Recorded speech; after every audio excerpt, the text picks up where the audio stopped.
Welcome dear friends. आज हम देखेंगे विद्युत की अवधारणा, विद्युत इलेक्ट्रिसिटी कॉन्सेप्ट। इसके बारे में हम देखेंगे जो इसके बेसिक थ्योरीज हैं, इसमें क्या पूछे जाते हैं ये देखना है। तो आइए हम बेसिक कॉन्सेप्ट स्टार्ट करते हैं। इसमें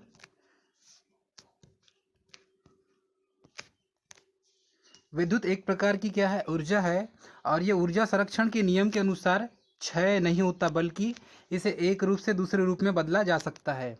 अब तात्पर्य यह है कि विद्युत को जो क्या है, उसमें ऊर्जा, रासायनिक ऊर्जा, चुंबकीय ऊर्जा आदि अनेक रूपों में बदला जा सकता है। तो किसी पदार्थ का वह विशेष गुण जिसके कारण वह अपने चारों ओर वैद्युत चुंबकीय या वैद्युत चुंबकीय प्रभावों को उत्पन्न करता है या उसका अनुभव करता है, वो क्या कहलाता है, विद्युत आवेश कहलाता है। तो ये विद्युत आवेश की परिभाषा हमें समझ में आ गई। नेक्स्ट देखेंगे, किसी पदार्थ को आवेशित होने का तात्पर्य उस पदार्थ से इलेक्ट्रॉन की कमी या अधिकता होती है। तो किसी पदार्थ को हम आवेशित होने का उसका जो तात्पर्य होता है वो इलेक्ट्रॉन की कमी या अधिकता होती है, और उसमें जो पदार्थ में इलेक्ट्रॉनों की कमी होती है वो क्या है, धनावेशित, और अधिकता होती है तो क्या होगा, ऋणावेशित। तो जो सर्वप्रथम विद्युत की खोज जो हुई थी वो 2500 ईसा पूर्व एक यूनानी वैज्ञानिक थे, थेल्स एम्बर नाम के वैज्ञानिक, और ये घर्षण के द्वारा मतलब फ्रैक्शनल इलेक्ट्रिसिटी की खोज किए थे इनने। और इसके द्वारा जो एक एबोनाइट की छड़ थी उसको रेशम से रगड़कर उसके द्वारा कागज के छोटे छोटे टुकड़ों को अपनी ओर आकर्षित किया था, और ये सबसे पहले इनने थीसिस दिया था। तथा इसके बाद क्या हुआ कि बेंजामिन फ्रैंकलिन ने, है ना, एक्चुअल में जो है सफलता जो है पाई इसमें इलेक्ट्रिसिटी के बारे में, वो बेंजामिन फ्रैंकलिन ने पाई। उन्होंने क्या किया, अपने पतंगों के माध्यम से इलेक्ट्रिसिटी को ट्रांसमिट किया। उसके बाद इस प्रकार के विद्युत का क्या जो है व्यवहारिक उपयोग नहीं होता, लेकिन ये जो स्टैटिक विद्युत है इसे जो है जिसका यूज नहीं होता उसको स्टैटिक विद्युत बोलते हैं, मतलब कि स्थिर विद्युत बोलते हैं, और इसका उपयोग नहीं होता। तो क्या हुआ, उसके बाद हमें क्या चाहिए, जो इलेक्ट्रिसिटी एक स्थान से दूसरे स्थान में ट्रांसमिट हो जाए, ऐसे इलेक्ट्रिसिटी को हम यूज कर सकते हैं। तो 19वीं शताब्दी में अलेसेंद्रो वोल्टा नामक एक वैज्ञानिक थे। वो वैज्ञानिक ने क्या किया, रासायनिक अभिक्रिया के द्वारा विद्युत पैदा की, केमिकल रिएक्शन के द्वारा विद्युत पैदा की, और उसके चारों ओर जो उसने क्या किया, तारों के माध्यम से विद्युत को एक स्थान से दूसरे स्थान स्थानांतरित किया, और उसी को बोला गया डायनामिक इलेक्ट्रिसिटी। तो हम डायनेमिक इलेक्ट्रिसिटी मतलब कि चल विद्युत जो है इसी को एक स्थान से दूसरे स्थान तारों के माध्यम से ट्रांसमिट कर सकते हैं, मतलब पहुंचा सकते हैं। इसके बाद क्या हुआ, फैराडे ने क्या किया, चुंबकीय बल रेखाओं का धात्विक चालक के द्वारा तार का छेदन करके विद्युत का उत्पादन किया। अब चल विद्युत का उत्पादन करने का नियम किसने दिया, डॉक्टर माइकल फैराडे ने। ठीक है, उसके बाद ये जो अलेसेंद्रो वोल्टा है इसने बैटरी की सहायता से क्या किया, इलेक्ट्रिसिटी को एक स्थान से दूसरे स्थान ट्रांसमिट किया उसने। उसके बाद चालक में क्या है, जो आवेश के प्रवाह की दर को विद्युत धारा कहते हैं। अब ये जो धारा है, जो विद्युत धारा एक स्थान से दूसरे स्थान में प्रवाहित होती है, तो इसे क्या कहते हैं हम, चालक। अब चालक के द्वारा जब चालक में विद्युत धारा प्रवाहित की जाएगी तो उसमें क्या होगा, उसमें भी मैग्नेटिक फील्ड क्रिएट होता है। आगे देखेंगे हम। अब जब मैग्नेटिक फील्ड क्रिएट होगा, कोई भी एसी नेचर की जो करंट होगी उसको किसी कंडक्टर में फ्लो करेंगे तो वो अपने आसपास मैग्नेटिक फील्ड क्रिएट करता है। ठीक है, और उसी के द्वारा बैक ईएमएफ भी उसमें उत्पन्न होता है। लेकिन डीसी जो डायरेक्ट करंट होती है उसमें ऐसा नहीं होता। नेक्स्ट देखेंगे, तो इसका जो बेसिक कॉन्सेप्ट है ये सबसे पहले सन 600 बीसी में थेल्स एम्बर ने क्या किया था, सबसे पहले वस्तु को आवेशित करने की प्रक्रिया बताई थी सबसे पहले। तो ये हिस्ट्री ऑफ इलेक्ट्रिसिटी में हम देखेंगे कि सबसे पहले 600 बीसी में, 600 ईसा पूर्व पहले थेल्स एम्बर ने वस्तु को आवेशित करने की प्रक्रिया बताई, और उसने क्या किया, सबसे पहले थेल्स एम्बर ने फ्रैक्शनल इलेक्ट्रिसिटी की खोज की। अब कांच के टुकड़ों को रेशम के कपड़ों से रगड़ा उनने। अब कांच के टुकड़े को रेशम के कपड़ों से रगड़ा तो कांच को टुकड़ा जो है इलेक्ट्रॉन त्यागने के कारण पॉजिटिव ग्रहण चार्ज हो गया, और इलेक्ट्रॉन जो रेशम का कपड़ा था वो इलेक्ट्रॉन ग्रहण करने के कारण वो निगेटिव चार्ज हो गया। तो इस तरीके से उसके पास कागज के टुकड़े को लाते थे तो वो चिपकता था। फिर उसके बाद जो है सेकंड, सन 1600 एडी में विलियम गिलबर्ट नाम के एक वैज्ञानिक थे। उन्होंने क्या किया, इलेक्ट्रिकल शब्द की रचना की। सबसे पहले तो उन्होंने इलेक्ट्रिकल शब्द दिया। फिर उसके बाद था सन 1646 ईस्वी पर थेल्स एम्बर नाम एक सर थॉमस ब्राउन नामक एक वैज्ञानिक थे। इन्होंने इलेक्ट्रिकल शब्द को इलेक्ट्रिसिटी नाम दिया। ध्यान दीजिएगा, इलेक्ट्रिकल शब्द को इलेक्ट्रिसिटी नाम दिया। देन उसके बाद बेंजामिन फ्रैंकलिन नामक एक वैज्ञानिक आए सन 1752 में। बेंजामिन फ्रैंकलिन नामक एक वैज्ञानिक आए और इन्होंने आवेश की खोज की। तो बेंजामिन फ्रैंकलिन ने अपनी पतंग के प्रयोग के द्वारा ये सिद्ध किया कि इलेक्ट्रिसिटी चार्ज को एक स्थान से दूसरे स्थान में ट्रांसमिट कर सकते हैं। इन्होंने क्या किया, जो आकाशीय बिजली कड़कती है उसको पतंग के माध्यम से ट्रांसफर किया। कहाँ, जमीन पर अपने पास नीचे जब वो थे तो उस सिचुएशन के कारण यहाँ पर सन 1800 ईस्वी में अलेसेंद्रो वोल्टा ने क्या किया, जब पता चला कि इलेक्ट्रिसिटी को एक स्थान से, इलेक्ट्रिकल चार्ज को एक स्थान से दूसरे स्थान ट्रांसमिट कर सकते हैं, तो अलेसेंद्रो वोल्टा सन 1800 ईस्वी में इन्हें क्या किया, रसायनों की मदद से इलेक्ट्रिसिटी बनाने की खोज की। अर्थात डीसी सेल, डीसी बैटरी का इसने निर्माण किया। उसके बाद देखेंगे, इसके बाद सन 1820 ईस्वी में आंद्रे मेरी एम्पियर जिनने करंट की खोज किया, तो एम्पियर ने इलेक्ट्रिकल करंट के प्रवाह को प्रतिपादित किया और उन्हें कहा नहीं, इसमें वोल्ट के साथ साथ इलेक्ट्रिकल करंट भी होती है। और इन्होंने इलेक्ट्रिकल करंट की खोज की और मापा भी उसे, और उन्हीं के नाम पर करंट की जो यूनिट थी वो एम्पियर रखी गई। अब उसके बाद नेक्स्ट में आए सन 1827 में जॉर्ज साइमन ओम। तो इन्होंने बताया नहीं, बोले वोल्ट के साथ, करंट के साथ एक रेजिस्टेंस भी होता है, तो ये तीनों प्रॉपर्टी होती है उन्होंने बताया। तो ओम ने क्या किया, रेजिस्टेंस का पता लगाया और इसी के नाम पर आर जो है ओम, उसकी यूनिट रखी गई। रेजिस्टेंस की खोज किया उनने और उन्होंने बताया कि ये सर्किट में बाधा डालता है। फिर उसके बाद क्या हुआ, फिर उसके बाद सन 1832 ईस्वी में डॉक्टर माइकल फैराडे ने 1831-32 ईस्वी में डॉक्टर माइकल फैराडे ने इलेक्ट्रोमैग्नेटिज्म व डायनामिक इलेक्ट्रिसिटी की खोज की और ये इलेक्ट्रिकल के फादर कहे जाते थे। इन्होंने बताया कि इलेक्ट्रिकल क्या है। और सन 1840 ईस्वी में जोसेफ विल्सन स्वान नामक वैज्ञानिक थे, इन्होंने लाइट के बल्ब की खोज की परंतु सक्सेस नहीं हुए। और उसके बाद सन 1879 में थॉमस एडिसन ने बल्ब का आविष्कार किया। तो थॉमस एडिसन ने बल्ब का आविष्कार किया और विश्व का पहला पर्ल स्टील जो प्लांट था, डीसी जनरेटर का प्लांट, उन्होंने डीसी जनरेटर का प्लांट भी बनाया। और सन 1880 में निकोला टेस्ला ने सीधे एसी करंट की खोज की और एसी करंट को उन्होंने डिज़ाइन किया। तो ये था हिस्ट्री ऑफ इलेक्ट्रिसिटी, और इलेक्ट्रिसिटी कैसे पैदा हुई, नाम कैसे दिया गया, ये सब ऐसे सीक्वेंस वाइज यहाँ पर मैंने एक्सप्लेन किया है।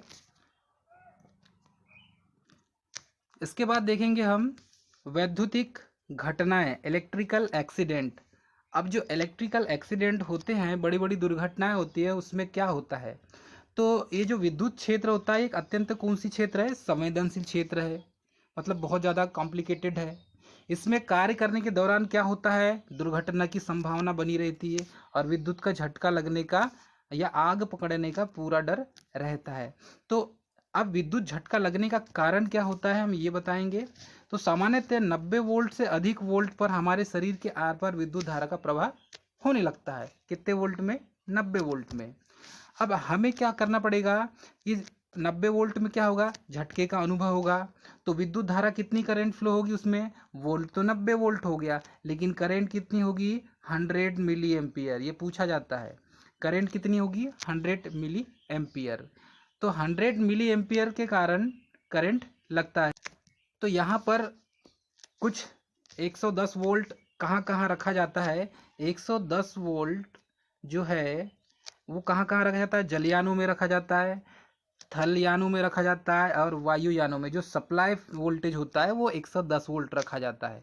उसके बाद देखेंगे, यदि किसी व्यक्ति को झटका, इस बात पर निर्भर करता है कि विद्युत धारा कितनी मात्रा में और कितने समय तक उस व्यक्ति के शरीर से प्रवाहित हुई है।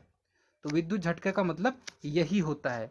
तो यदि अर्थात समझो, यदि 10 मिली एम्पियर की धारा 3 से 4 सेकेंड तक प्रवाह हो जाए तो जो व्यक्ति होगा जिसके हाथ में, जिसके बॉडी में करंट फ्लो हो रही है, तो उसकी क्या हो जाएगी, मृत्यु हो जाएगी। ये ऐसा संभव है। और दूसरी बात, विद्युत दुर्घटनाओं से बचने के लिए जो कार्यशालाओं में लगी सुरक्षा संकेत होते हैं उसका हमें अनुपालन करना अनिवार्य है। यदि हमें ये विद्युत के झटके से बचना है जिससे मनुष्य की मृत्यु हो जाती है, तो उसके कारण हमको क्या करना पड़ेगा, कार्यशालाओं में सुरक्षा संकेतों का अनुपालन करना पड़ेगा,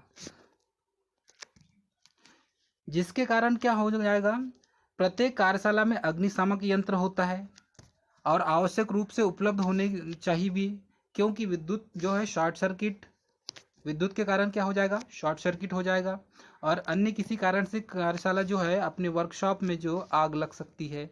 और आग लगने को, यदि वो जो सिचुएशन क्रिएट हुई तो उससे हमें बुझाने के लिए, आग को बुझाने के लिए क्या करना पड़ेगा, हमें फायर एक्सटिंग्विशर मतलब अग्निशामक यंत्र यूज करना पड़ेगा और यह अवेलेबल वर्कशॉप में होना चाहिए। इस बात का हमें ध्यान देना है। इसके बाद देखेंगे हम आग की किस्में। अब कितने प्रकार की आग होती है इसे जानेंगे। तो आप इसमें लिखा हुआ है श्रेणी ए क्लास की आग।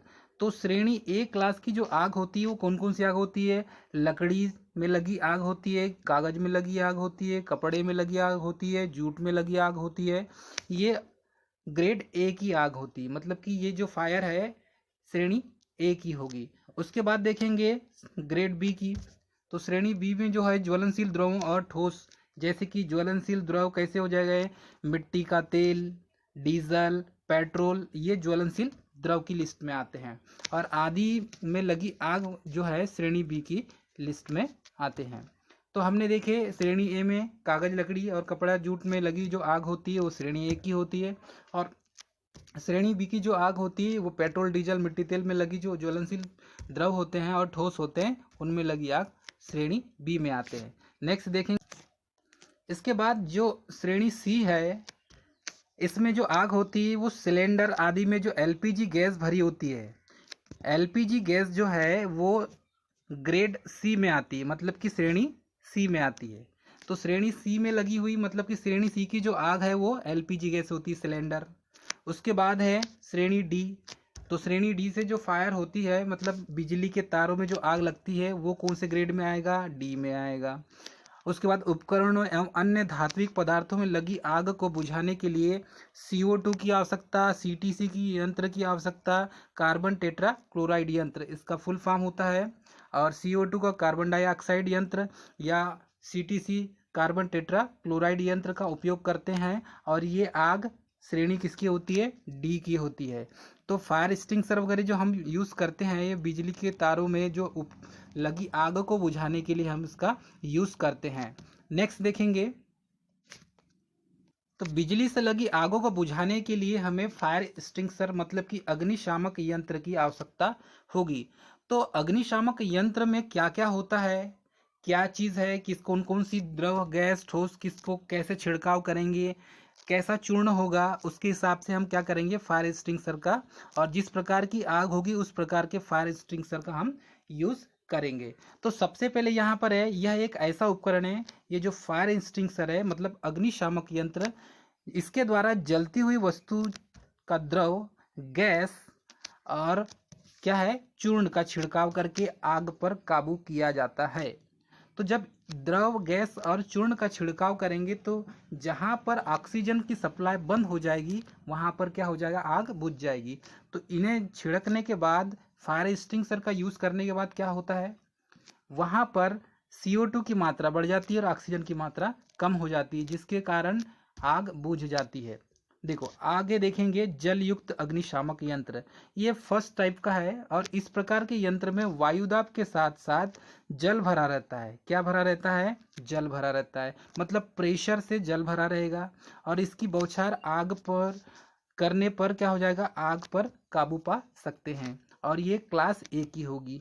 कौन से क्लास की होगी, क्लास ए। तो क्लास ए की आग को बुझाने के लिए हम क्या करेंगे, जलयुक्त अग्निशामक यंत्र का यूज करेंगे। सेकंड देखेंगे हम। उसके बाद नेक्स्ट देखेंगे सेकंड, झाग पैदा करने वाला अग्निशामक यंत्र।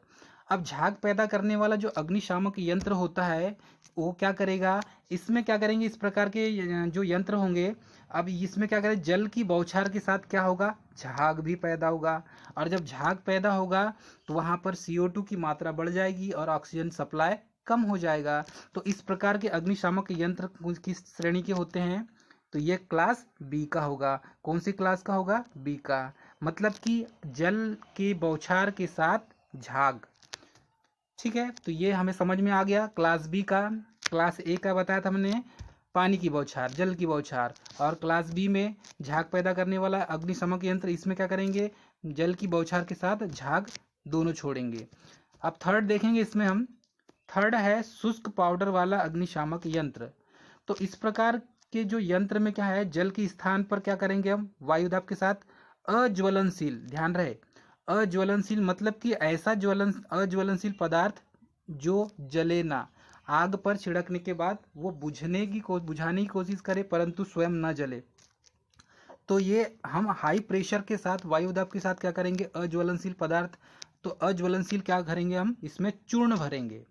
तो ये शुष्क पाउडर वाला अग्निशामक यंत्र है, तो अज्वलनशील शुष्क जो है चूर्ण भरेंगे, जिसके कारण क्या हो जाएगा, ये आग को तेजी से उस पर फायर करके बुझा देगी, मतलब कि आग को क्या करेगी, बुझा देगी। तो इस प्रकार का जो है अग्निशामक यंत्र यूज करते हैं, तो ये कौन सी क्लास सी का होता है, कौन से क्लास सी टाइप का। नेक्स्ट देखेंगे, नेक्स्ट है आपका कार्बन डाइऑक्साइड वाला अग्निशामक यंत्र। अब ये CO2 वाला है अग्निशामक यंत्र। तो इस प्रकार के यंत्र में सोडियम बाई कार्बोनेट, ध्यान रहे ये मोस्ट इंपॉर्टेंट, अंडरलाइन करिए, सोडियम बाई कार्बोनेट तथा गंधक का तनु अम्ल, सोडियम बाई कार्बोनेट और गंधक का तनु अम्ल के साथ रासायनिक अभिक्रिया कराकर अत्यधिक मात्रा में कार्बन डाइऑक्साइड क्या की जाती है, वहां पर उस जगह पर जहां पर आग लगी हुई है वहां पर CO2 को उत्पन्न की जाती है। मतलब सोडियम बाइकार्बोनेट प्लस गंधक का तनु अम्ल दोनों को मिलाएंगे रासायनिक अभिक्रिया के कारण, तो कार्बन डाइऑक्साइड उत्पन्न होगी और जिससे लगी आग आसानी से बुझ जाएगी। तो ये जो श्रेणी है ये डी प्रकार की आग अर्थात विद्युत तारों इत्यादि में लगे आग को बुझाने के लिए हम किसका यूज करते हैं, कार्बन डाइऑक्साइड वाला अग्निशामक यंत्र का यूज करते हैं। ध्यान रहे बिजली से लगी आग को बुझाने के लिए जो क्लास डी का है, क्लास डी प्रकार की आग को बुझाने के लिए, मतलब विद्युत से लगी आग कौन सी प्रकार की होगी, क्लास डी प्रकार की होगी, मतलब श्रेणी डी प्रकार की होगी। तो इस आग को बुझाने के लिए हमें किसकी जरूरत पड़ती है, CO2 की, मतलब कार्बन डाइऑक्साइड। तो सोडियम बाइकार्बोनेट प्लस गंधक का तनु अम्ल के साथ रासायनिक अभिक्रिया कराएंगे तो उससे क्या होगी, कार्बन डाइऑक्साइड उत्पन्न होगी। नेक्स्ट देखेंगे कार्बन टेट्राक्लोराइड वाला अग्निशामक यंत्र, ये पांचवा प्रकार का है, फिफ्थ टाइप का। तो ये कार्बन टेट्राक्लोराइड जिसे बोलते हैं शॉर्टकट में CTC, कार्बन टेट्राक्लोराइड। तो इस प्रकार के यंत्र में कार्बन टेट्राक्लोराइड CCl4 भी बोला जाता है और CTC भी बोला जाता है, ध्यान रहे, अथवा ब्रोमोक्लोरोडिफ्लोरोमीथेन, क्या है, ब्रोमोक्लोरोडिफ्लोरोमीथेन, क्लोरोडिफ्लोरोमीथेन नामक द्रव वायुदाब के साथ भरा रहता है, किसके अंदर, इस फायर एक्सटिंग्विशर के अंदर। ठीक है, ये है CTC वाला या CCl4। तो इसमें मीथेन, देखो ध्यान से सुनिए, ब्रोमोक्लोरोडिफ्लोरोमीथेन नामक द्रव वायुदाब के साथ मतलब अत्यधिक प्रेशर के साथ इसके अंदर भरा रहता है। यह अग्निशामक यंत्र सभी प्रकार की आग बुझाने के लिए प्रयोग किया जाता है। सभी प्रकार की आग मतलब बिजली में लगी हुई आग बुझाने के लिए या लकड़ी में या किसी भी प्रकार की आग को यदि बुझाना है तो आपको क्या करना पड़ेगा, CTC मतलब कार्बन टेट्राक्लोराइड वाला अग्निशामक यंत्र अपने घर में या वर्कशॉप में या वर्किंग प्लेस में जहां पर आप काम करते हैं वहां रखना अनिवार्य है। इससे आप आराम से किसी भी प्रकार की लगी हुई आग को बुझा सकते हैं। नेक्स्ट देखेंगे दोस्तों, इसमें कुछ स्मरणीय तथ्य हैं। अर्थ में नमक, कोयला, जल डालने से वहां के आसपास की भूमि में क्या हो जाता है, नमी बरकरार रहती है। ठीक है। उसके बाद क्या है, अर्थिंग दो प्रकार की होती है, प्लेट अर्थिंग और पाइप अर्थिंग, जिसमें जीआई मतलब गैल्वेनाइज्ड आयरन की पाइप या प्लेट लगाते हैं हम। अब है बीएचपी का फुल फॉर्म क्या है, ब्रेक हॉर्स पावर। ये बहुत बार पूछा जाता है। 1 किलोवाट आवर बराबर कितने किलो कैलोरी होती है, तो 1 किलोवाट आवर बराबर 860 किलो कैलोरी होती है। उसके बाद देखेंगे भारत में संचालित विद्युत धारा की जो फ्रीक्वेंसी होती कितनी है, 50 हर्ट्ज है। और इसमें टॉलरेंस कितना होगा, ±3%, मतलब 3% कम इधर हो सकता है, 3% ज़्यादा इधर हो सकता है। मतलब कि ये समझो कि 50 से कम 3 करेंगे तो 47 हर्ट्ज हो सकता है, और 50 से ज़्यादा +3 मतलब 53 हर्ट्ज हो सकता है, उससे ज़्यादा टॉलरेंस नहीं होगा। उसके बाद देखेंगे कोई वस्तु सुपर कंडक्टर कब कहलाता है, सुपर कंडक्टर जब उसकी प्रतिरोध क्या हो जाए, शून्य हो जाए, मतलब रेजिस्टेंस क्या हो जाएगा उसका, 0 हो, और पारा क्या हो जाएगा, मतलब टेम्परेचर उसका 4 डिग्री सेल्सियस, मतलब 4 डिग्री सेल्सियस पर सुपर कंडक्टर की तरह क्या करेगा, ये बिहेव करेगा। ठीक है। उसके बाद देखेंगे 1 कूलाम बराबर 1/10 EMU। EMU का फुल फॉर्म होता है